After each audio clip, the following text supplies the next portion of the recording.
In one of Cleveland's quiet suburbs, in a small town called Bay Village, Ohio, lived a 10-year-old girl named Amy Mihaljevic.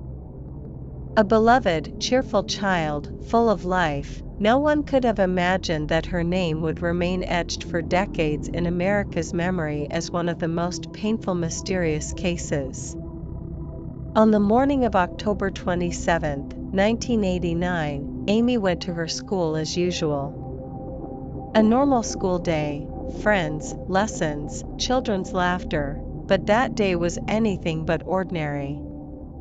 After school ended, Amy did not return directly home. Instead, she walked with small steps toward Bay Square Shopping Center.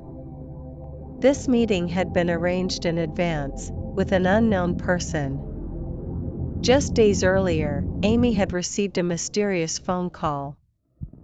A strange man spoke to her kindly and convinced her that he was a friend of her mother's, and that he wanted to help her buy a gift to celebrate her mother's promotion.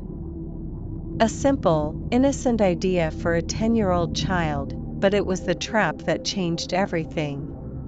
That day, Amy was seen walking toward the shopping center, and then she disappeared.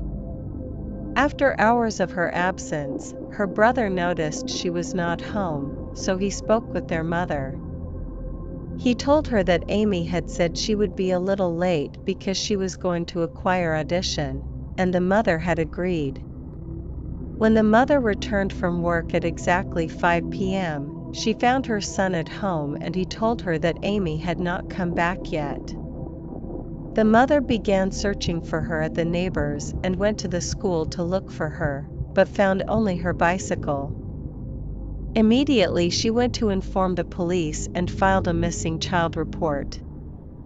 Search operations began immediately.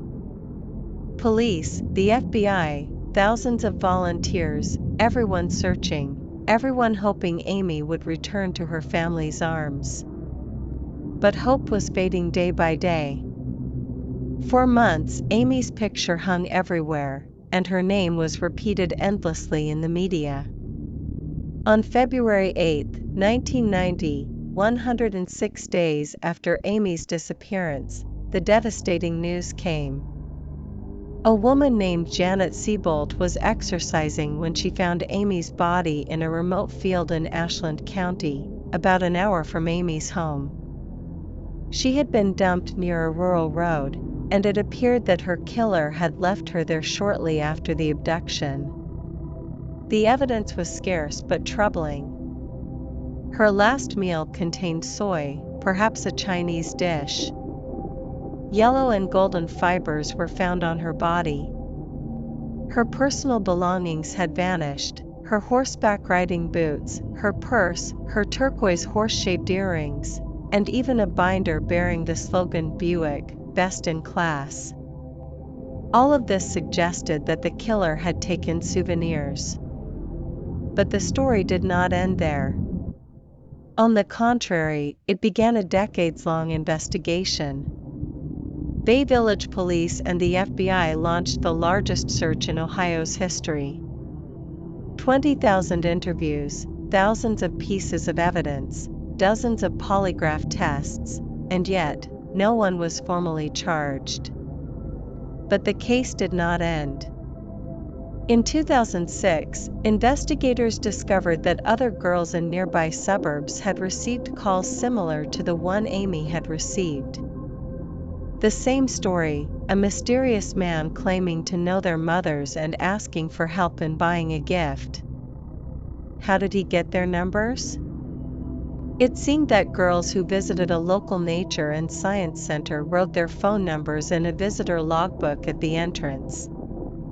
The killer was choosing his victims from there. In 2013, investigator Phil Torsney became convinced that the murder had not occurred in Bay Village, but in Ashland County, where the body was found, a place that seemed the killer knew well. The case became cold again, and in 2014, the FBI announced a $25,000 reward for information leading to the killer, later raised to $27,000. The case returned to a standstill due to lack of evidence. Then in 2016, a blanket and curtain were discovered near the body, carrying hair similar to Amy's dog's, perhaps used to hide her body before disposal. In 2018, a new name emerged, Robert Ivan Nichols, an identity thief who had lived for years under the false name Joseph Newton Chandler III. Investigators wondered, could he have been Amy's killer? But no direct link was confirmed. And despite the passing years, the case remained shrouded in mystery until 2021. On the 31st anniversary of the discovery of Amy's body, a serious development surfaced.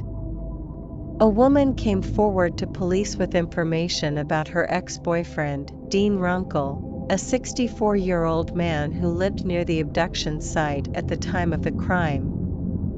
She said that on the day Amy disappeared, he was strangely absent, returned late, and called her to ask, "Did you see the news about the missing girl?" Investigations revealed more. The man worked in the same city where Amy lived, and he had volunteered at the Lake Erie Nature and Science Center, and his niece was in Amy's same class. During questioning, he made suspicious statements and even failed a polygraph test. Police were able to obtain his DNA and seized items belonging to him. Even more striking, 2 witnesses had seen the man who took Amy on the day of her abduction. They agreed that he was a white man between 8.5 and 10.5 tall. Some said he wore glasses. They identified him in a photo lineup in 2020. These descriptions matched Dean very closely, and even his old car matched the vehicle seen near the body's disposal site, an old golden Oldsmobile. Yet despite all these developments, the case has not been closed. No one has been formally charged, and the real killer remains unknown. But Amy's story did not end only in tragedy.